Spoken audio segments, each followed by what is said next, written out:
So today I'm going to perform the Breville Dual Boiler Slayer modification. Here you see that I already removed the top cover. And here is what you're looking at right now is what the factory setup is. There are three pipes that need to be disconnect and reroute. And I'm gonna walk you through right now. So the key is this hot water needle valve right here. Instead of getting water from below of this three-way solenoid into, this one is the input of the needle valve, and here's the output of the needle valve going around here and going into the hot water spigot right here. So the key is to, instead of having the brewing pipe coming into the three-way solenoid, we want the brewing pipe to be connected straight into the input of the needle valve. And then the output of this needle valve, instead of going to the hot water, so you're gonna, in this modification, you're going to lose the hot water function. So instead of the output of it going to the hot water spigot, the output of it is going to go into the three-way solenoid. Now we are going to, then it left us with this pipe that is unconnected, and it needs to be plugged. So instead of buying part to plug this pipe here, I'm going to try to fish it underneath here, coming out of here, and I'm gonna plug it into this hot water spigot. And then I'm going to unscrew the hot water spigot and put some sort of a rubber or a silicone cutout to just block off the hole, so that there will be nothing coming out from there. We'll just basically plug that line. So we don't need that line anymore. So quickly, the brew pipe will be coming out, going into this needle valve. The output of this needle valve, it's gonna go in here. And then we are going to route this, connect this over to the hot water spigot and then plug it, and then it will be permanently plugged. So let's get on it. I'm just gonna put some kitchen towel here in case it's any type of leak. I'm just don't like to kind of mess with the don't want to have a messy machine. So step number one, I'm going to remove this this pin right here.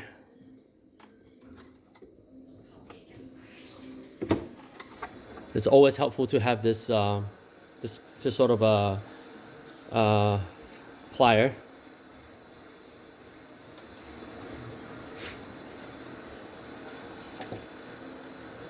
And then I am going to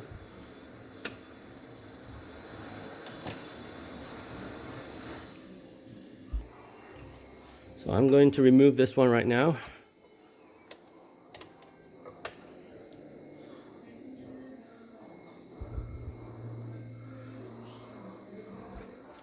And it will be the one at the back here.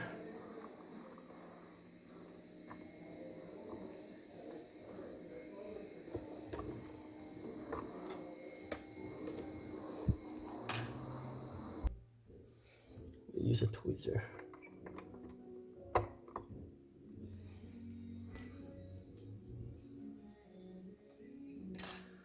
So basically, we got this one disconnected.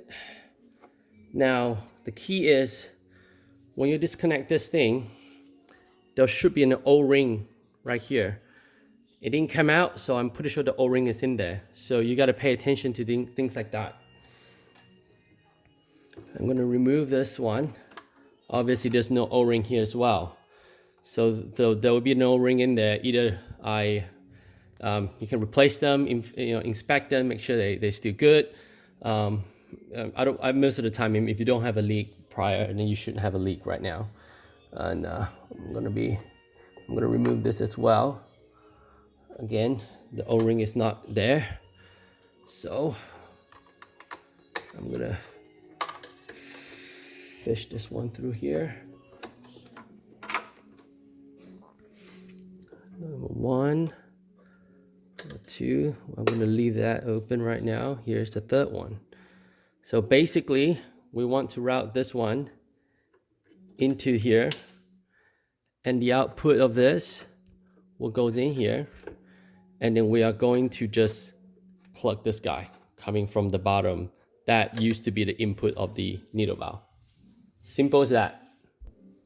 I just want to show you that you can see this O-ring is in there. There you go.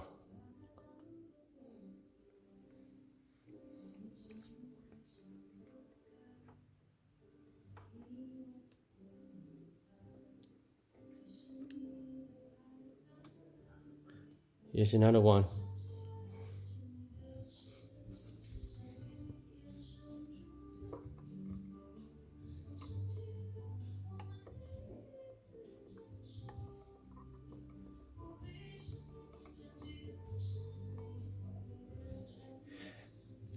Here's another one. I'm going to inspect them and see if they can be reused. Now, I just want to show you, in the event that they cannot be reused, I bought a bunch of this O-ring. Basically, these are not exactly the same size, but I've used them to replace some of the leaky one, and they work. They fix the leaks, and then for the smaller one, I think it's slightly smaller, and the large one is still slightly smaller compared to the factory's one. But they works, and I can definitely offer you the part number, and then I got this from the Granger. Now I'm gonna reconnect them. What I always like to do is I'm gonna take the O-ring, I inspect them, they looks good. I'm not gonna replace them right now because these are factory one. You know, if they ever leak down the road, I can easily open it and then replace them with the one that I have. So what I like to do is I like to put the O-ring into the tube this way, and then insert it into where it needs to go. And then once you insert it, what you want to make sure is that you probably can't see, but the brass insert, when I meant the brass, is this brass insert. All of these need to be going in, so when you put the pin in here, the pin will actually hold this tube in place.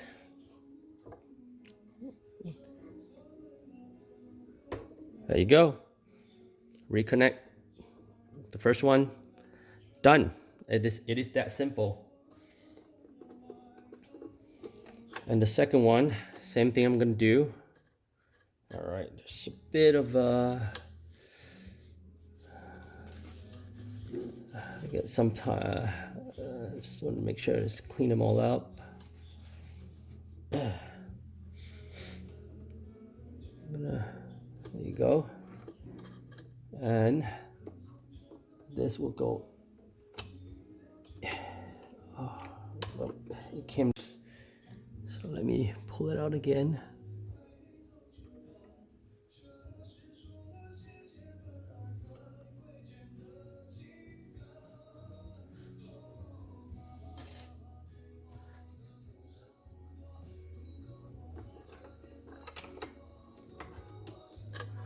Oh, let's try it again.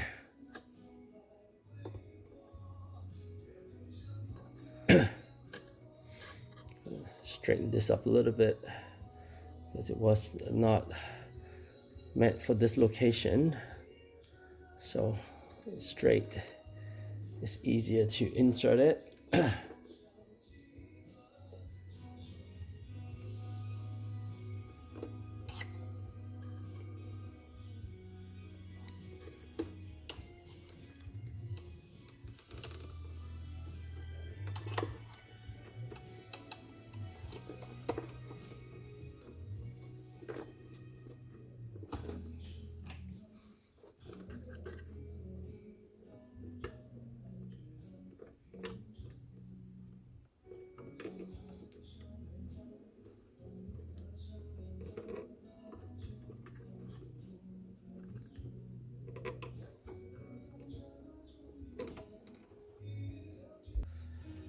All right, this one here require a little bit of a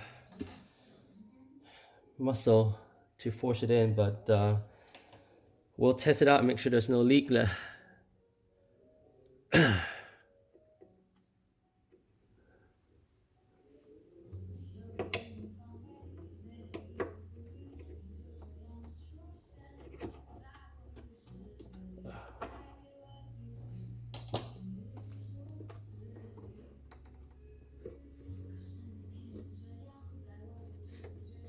Sometimes this pin can be quite difficult to insert. It all depends on the angle.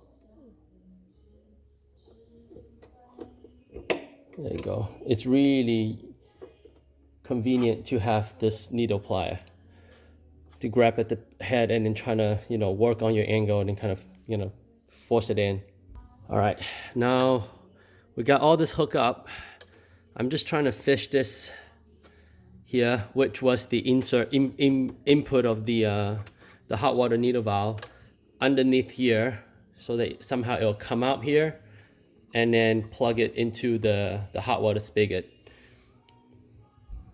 So you can tell I kind of went underneath here. I didn't have to use the coat hanger. I just kind of push it underneath here around this pipe and then grab it back up here, and now it's sitting here. It's sitting right here. I'm gonna try to have it turn it around and it will go. You can see right here, I'm just gonna go right into the hot water spigot. Just like that.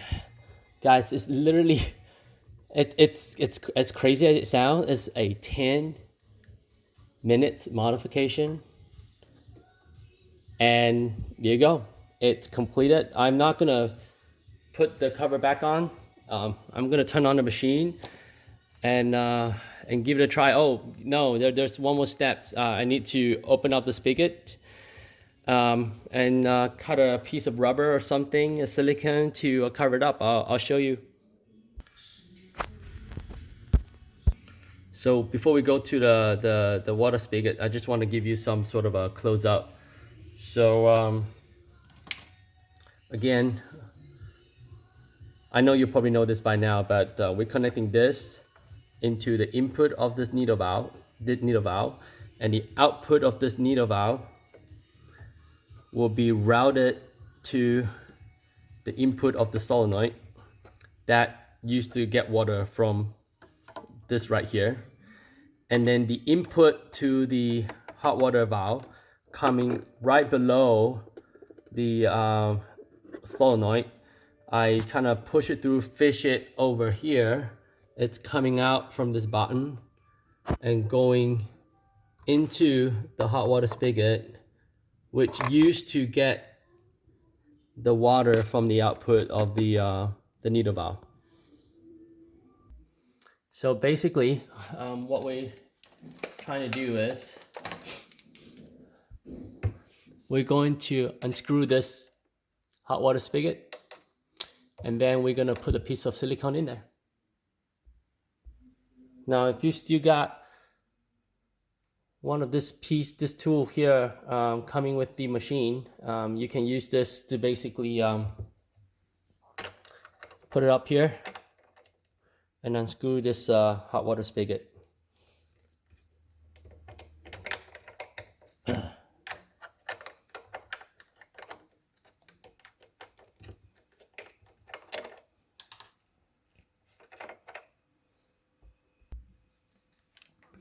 So I just want to show you. So all we want to do here is to put a piece of like a rubber silicone in this cap to plug it.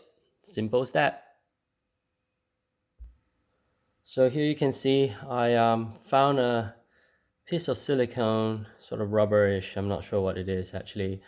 Temporary for it. Hopefully it works.